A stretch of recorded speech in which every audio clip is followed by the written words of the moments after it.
ఏంట్రా చెరగపడుతున్నావు ఏంటి? ఎంతో ఎక్స్పెక్టేషన్ తో సినిమాకి వెళ్తే సమాంతం నాకేసి ఇంటికి పంపించారు. ఎక్స్పెక్టేషన్ ఎందుకురా పెట్టుకోవడం? ఎవరు పెట్టుకోమన్నారు ఎక్స్పెక్టేషన్? ఎక్స్పెక్టేషన్ ఎవరు పెట్టుకోమన్నారా?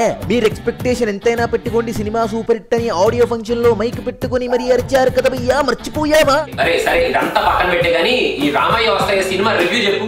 ఈ సినిమా చూడడమే ఎక్కువ అంటే దీనికి రివ్యూ కూడా నీ చావు నువ్వు చావు, నాకు సంబంధం లేదు. Okay, let's start the background music.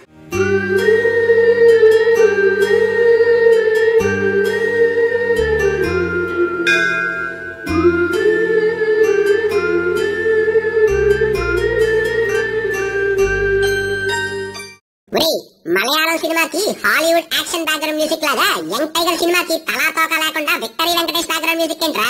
మూసుకొని రివ్యూ స్టార్ట్ చేయ. ఓకే టామయ్య, ఓకే.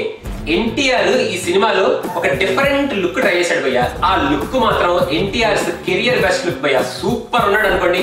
ఫస్ట్ హాఫ్ లో కొంచెం different mannerisms, different acting try చేసిన మన ఎన్టీఆర్ సెకండ్ హాఫ్ కి వచ్చేటప్పటికే మళ్ళీ రెగ్యులర్ డైలాగులు, రెగ్యులర్ యాక్షన్ ఎపిసోడ్లు, రెగ్యులర్ యాక్టింగ్ భయ్య. హరీష్ శంకర్ మన ఎన్టీఆర్ లో ఉన్న ఒక పవర్ఫుల్ పర్ఫార్మర్ ని సరిగ్గా యూజ్ చేసుకోలేదు అనిపిస్తుంది భయ్య ఈ సినిమా చూస్తే. ఇంకా last but not the least, నాకు యంగ్ టైగర్ అనగానే ఆది సింహాద్రి గుర్తొస్తాయి, డైలాగ్ అనగానే యమదంగ గుర్తొస్తుంది, కామెడీ అనగానే అదృశ్య గుర్తొస్తుంది, ఒక లుక్ స్టైల్ అనగానే బృందావనం గుర్తొస్తుంది. మరి రామయ్య వస్తావయ్య సినిమా పేరు చెప్తే ఏం గుర్తొస్తుంది? ఎన్టీఆర్ కెరియర్ లో ఒక పెద్ద ఫ్లాప్ సినిమా గుర్తొస్తుంది. భయ్య ఈ సినిమాలో కొన్ని సీన్స్ లో హరీష్ శంకర్ మన ఎన్టీఆర్ కన్నా సమంత మీద ఎక్కువగా కాన్సన్ట్రేట్ చేశాడు అనిపిస్తుంది భయ్య. సమంత ఈ సినిమాలో చేసిన యాక్టింగ్ తక్కువ, పొట్టి పొట్టి బట్టలు వేసుకొని జనాల్ని అలరించింది ఎక్కువ. శృతి హాసన్ గురించి చెప్పాలంటే అమ్ములు అమ్ములు అమ్ములు అమ్ములు అమ్ములు. శృతి హాసన్ కి సినిమాలో బ్యాక్గ్రౌండ్ సాంగ్స్ లేవు కాబట్టి మనం కూడా ఇక్కడ బ్యాక్గ్రౌండ్ సాంగ్స్ ప్లే చేయట్లేదు. ఇంకా శృతి హాసన్ గురించి చెప్పాలంటే సింపుల్ గా అంబాజీపేట అనే ఊర్లో అమ్ములు క్యారెక్టర్ అన్నమాట. అంబాజీపేట కాదు భయ్య, ఆదిత్యపురం. అదే భయ్య, ఆదిత్యపురం అనే ఊర్లో అమ్ములు అనే క్యారెక్టర్ ప్లే చేస్తూ ఎడ్యుకేటెడ్ ఫీమేల్ కాబట్టి జీన్స్ ప్యాంట్లకి ఏమాత్రం తగ్గకుండా జనాల్ని శృతి హాసన్ కూడా బాగానే అలరించిందని చెప్పుకోవచ్చు భయ్య. ఇంకా వీళ్ళిద్దరికి చూసిన వాళ్ళకు ఉంటారు భయ్య సినిమాలో. అమ్మా శృతి హాసన్, నువ్వు నెక్స్ట్ సినిమాకైనా ఆ డబ్బింగ్ మార్చుకోమ్మా, లేకపోతే సినిమా చూసిన ఆడియన్స్ కి సర్జరం వచ్చేస్తుంది. ఈ సినిమాలో చెప్పుకోదగిన క్యారెక్టర్ ఆర్టిస్టులు ఇద్దరు భయ్య. ఎటువంటి డైలాగులు లేకుండా, జనాల్ని ఎటువంటి ఇబ్బంది పెట్టకుండా, హ్యాపీగా యాక్టింగ్ కూడా చేయకుండా ఓన్లీ మార్ఫుడ్ ఫోటోగ్రాఫ్ లో కనిపిస్తారు భయ్య. జయసుధ, భానుచందర్ క్యారెక్టర్ ఆర్టిస్టులు, దట్స్ ఇట్ అన్నమాట. అదేంటి భయ్య, సాయి కుమార్ తమ్ముడు రవిశంకర్ ఉన్నాడు కదా? రవిశంకర్ గురించి ఏం చెప్తారా? భయ్య రవిశంకర్ గనక ఈ సినిమాలో ఆయన ప్లే చేసిన క్యారెక్టర్ ని ఆయనే ఇంకోసారి కనుక చూసుకుంటే జీవితంలో మళ్ళీ ఇలాంటి క్యారెక్టర్ ప్లే చేయకూడదని ఖచ్చితంగా డిసైడ్ అవుతాడు భయ్య. అలాంటి క్యారెక్టర్ ప్లే చేశాడు భయ్య.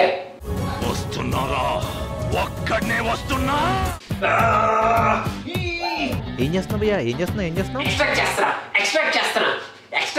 ఎక్స్ట్రాక్ట్ ఏంటి? We newsletters are like very good fruits and Harish can extract best stuff any day from me. Fruits నుంచి ఎక్స్ట్రాక్ట్ చేసుకుంటున్నారు కదా అని చెప్పి సేమ్ రకమైన టేస్ట్ ఉన్న జ్యూస్ ఇస్తే రొటీన్ గా ఉన్న ఫ్రూట్ ని అవతల పడదొబ్బి కొత్త ఫ్రూట్ కి ఛాన్స్ ఇస్తారు. ఆ విషయం గ్రహిస్తే బెటర్ మన బిగ్ ఫ్రూట్స్ లాంటి మ్యూజిక్ డైరెక్టర్స్ అందరూ. అరే ఎందుకు భయ్య, ఎందుకు టాంబయ్య ఎందుకు తిడుతున్నాడు? ఎందుకు తిడుతున్నాడా? ఒక్కసారి క్లిప్స్ చూడు.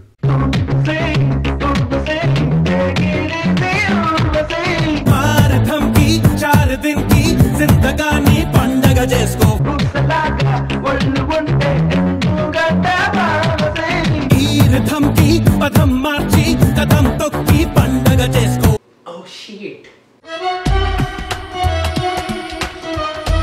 కనులు కనులు కలిసే కలరే అలలై ఎగిసే.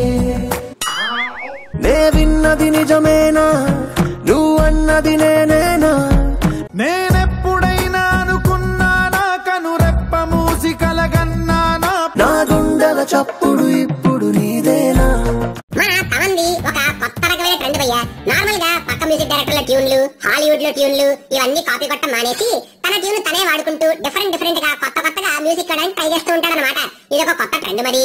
ఊరుకోండి భయ్యా, మరి ప్రతి ఒక్కడికి మధ్య కామన్ అయిపోయింది ఈ సాంగ్ ఆ సాంగ్ కాపీ అనుకుంటే.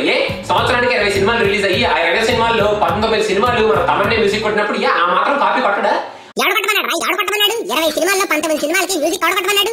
వచ్చిన ప్రతి సినిమాని ఒప్పేసుకోవడం, అదే బాధ వదిలిపెట్టడం. మళ్ళీ ఈ క్రెడిట్ నాది కాదండి, ఈ director extracted music from me, I'm a big fruit అని చెప్పి ఎవో బిల్డప్ ఇవ్వడం. అవసరమారా ఇదంతా మనకి? ఇంకా పవన్ గురించి మనకి ఎందుకు కానీ ఈ సినిమాలో స్టోరీ గురించి చెప్పితావు భయ్యా. ఈ సినిమా స్టోరీ విషయానికి వస్తే రెబల్ ప్లస్ నరసింహుడు రెండింటిని మిక్స్ చేసి కొడితే వచ్చిన ప్రోడక్టే మన Ramayya Vasthavayya. Most powerful letter piece ఈ సినిమాలో ఉన్నాయి. హరీష్ పొసెసివ్నెస్, దిల్ రాజు గారు ప్యాషన్, చోటా గారు పర్ఫెక్షనిస్ట్, అన్నయ్య powerful acting. So everything mix అయిందే రామయ్య వస్తావయ్య. ఏంటమ్మా మోస్ట్ పవర్ఫుల్ లెటర్ పీసా? మరి ఇంకో పవర్ఫుల్ పీ ని మర్చిపోయావు. అదే మీరు ఆడియన్స్ లో టెస్ట్ చేసిన పేషెన్స్. ఆ పేషెన్స్ లో ఉన్న పీని పీ ఫర్ పులిహార, పీ ఫర్ పూంపుహారం కాదు. టామ్ భయ్య అలా అంటుంటాడు భయ్య. కాకపోతే ఈ సినిమాలో స్టోరీ ఒక ఎత్తు, ఇంటర్వెల్ బ్యాంగ్ ఒక ఎత్తు భయ్య. ఇంటర్వెల్ బ్యాంగ్ ఉంటది భయ్య ఈ సినిమాలో. Biscuit with cream topping. ఈ సినిమాలో పాజిటివ్ పాయింట్స్ విషయానికి వస్తే పాజిటివ్ పాయింట్స్ ఎన్టీఆర్ భయ్య. ఆయన డాన్సులు, ఫస్ట్ హాఫ్ లో ఆయన చేసిన డిఫరెంట్ కైండ్ ఆఫ్ మేనరిజం, ఆయన యాక్టింగ్, ఆయన లుక్ ఈ సినిమాకి biggest asset and biggest positive point భయ్య. ఇంకా మిగతా పాజిటివ్ పాయింట్ విషయానికి వస్తే ఏం చెప్పాలంటే 1 minute. కిర్రకైగర్ బత్త పులిసి బర్ల పులిసే జూమ్ మాని జుమ్ ప్రయాణి సత. అరే సతీష్, అరే మన రామయ్య వస్తావయ్య పాజిటివ్ పాయింట్స్. ఏటీ చెప్పింది పాజిటివ్ పాయింట్స్.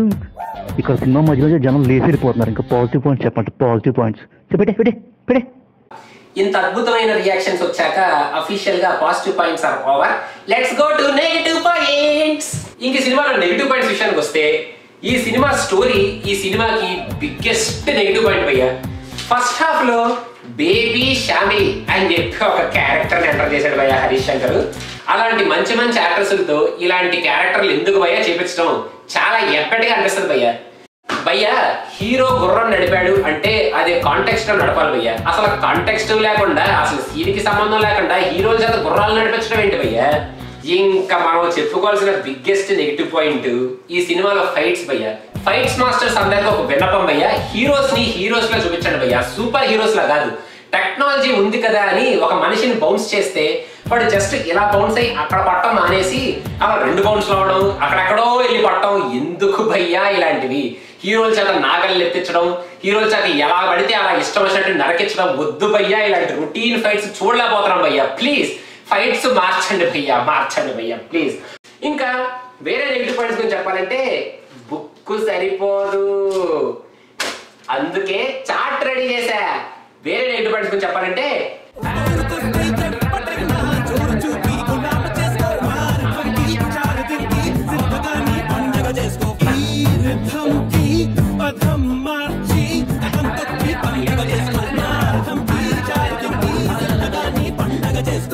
అయిపోయిందా భయ్యా? అయిపోలేదురా, నా ఓపిక అయిపోయింది. Let's go to Facebook comments. Ramayya Vasthavayya, సినిమాకెళ్తే చస్తావయ్యా, చెత్తగా చెత్తగా చూసిన సినిమాలే మళ్ళీ తీసాడయ్యా, సినిమాకెళ్ళి నోడి పరిస్థితితో గతయ్యా. దమ్ము చూపిద్దాం అనుకున్న ఎన్టీఆర్ కి హరీష్ శంకర్ షాక్ ఇచ్చాడు భయ్యా. బుడ్డోడు గుడ్డలోడు తీసుకొట్టాడు భయ్యా. ఫేస్బుక్ కమెంట్స్ ఇలా చదువుకుంటూ పోతే దానికి ఇంకా అడ్డు అదుపు ఏముండదు భయ్యా. అందుకని లెట్స్ గో టు సినిమా పిచ్చ పర్సెంటేజ్. ఇంత అద్భుతమైన సినిమాకి మనం ఇచ్చే సినిమా పిచ్చ పర్సెంటేజ్ ఎంతంటే ఒక 35%. ఆ 35% కూడా మన యంగ్ టైగర్ ఎన్టీఆర్ రొటీన్ గా ఎటువంటి కొత్తదనం లేని ఈ సినిమాని చేయడానికి ఒప్పుకున్నందుకు ఆయన గట్స్ కి ఒక 30% అండ్ 5% ఏమో మన సినిమాలో ఫస్ట్ హాఫ్ కి. రామయ్య వస్తావయ్య సినిమా గురించి లాస్ట్ లో నేను చెప్తే బాగోదు భయ్య, మన టామ్ భయ్య చెప్తాడు. టాలీవుడ్ డైరెక్టర్లందరికీ నేను చెప్పేది ఒక్కటే భయ్యా, మన దగ్గర ఇప్పుడు కొత్త స్టోరీలు లేవనుకోండి, వెయిట్ చేద్దాం. ఆడియన్స్ ఏమీ కంగారు లేదు. కొత్త స్టోరీలు ఉన్న రీమేక్ సినిమాలు చూడడానికి కూడా మేము రెడీనే. కాకపోతే చూసిన సినిమానే మళ్ళీ పదే చూపించండి భయ్యా please. This is not request, this is an order. అరే ఇప్పుడు రామయ్య వస్తావయ్య ఎలాగో కాబట్టి మన యంగ్ టైగర్ ఎన్టీఆర్ నెక్స్ట్ సినిమా ఎవరితోరా? ఎప్పట్లాగానే హిట్ కొట్టే డైరెక్టర్ తో ఇంకో సినిమా తీస్తున్నాడు భయ్యా. ఈసారి కందిరీగ సినిమా డైరెక్టర్ సంతోష్ శ్రీనివాస్. మళ్ళీ హిట్ కొట్టిన డైరెక్టర్ అయినా ఈ ట్రెండ్ ను ఆపే డైరెక్టరే లేడా? అబ్బా రిసరి గారి రివ్యూస్ ఓవర్. భయ్యా తమ నేను ట్యూన్లు కాపీ కొడుతున్నాడు కదా, కాపీరైట్ ఇష్యూ అవ్వదా? అంటే ఇప్పుడు గదకి సినిమాకి పోస్టర్ కి సంబంధం ఏంటి అసలు? గదకి పోస్టర్ కి గదకి సినిమాకి సంబంధం లేకపోయినా గదకి ఆడియో రిలీజ్ కి సంబంధం ఉందిరా, అందుకని గదన అలా వాడేశారనమాట. రామయ్య వస్తావయ్య అన్న టైటిల్ ఈ సినిమాకి జస్టిఫై అయిందా? టైటిల్ ఎందుకు జస్టిఫై అవ్వలేదురా? సెకండ్ హాఫ్ లో నేను రాముడిని, నేను రామయ్యని, నేను వస్తాను, ఆదిత్యపురం వస్తాను అని చెప్పి వెళ్ళాడా, అదే రామయ్య వస్తావయ్యా. ఇట్స్ జస్టిఫైడ్ నేను భయ్యా. శృతి హాసన్ ఫ్యాన్స్ కి మాత్రం ఒక బ్యాడ్ న్యూస్ భయ్యా. శృతి హాసన్ ఈ సినిమాలో చచ్చిపోద్ది భయ్యా, చచ్చిపోద్ది. భయ్యా ట్విస్ట్ చెప్పేస్తావేంటి? పెద్ద బొంగులో ట్విస్ట్. మళ్ళీ నేను చెప్పేస్తాను. ఎన్టీఆర్ రామయ్య వస్తావయ్య సినిమాని ఒప్పుకోవడానికి గల కారణాలు ఏంటి అనే ఒక టాపిక్ మీద మేము సినిమా మీద కాంటెస్ట్ ఒకటి స్టార్ట్ చేద్దాం అనుకుంటున్నాం అన్నమాట. అది పండగ చేసుకో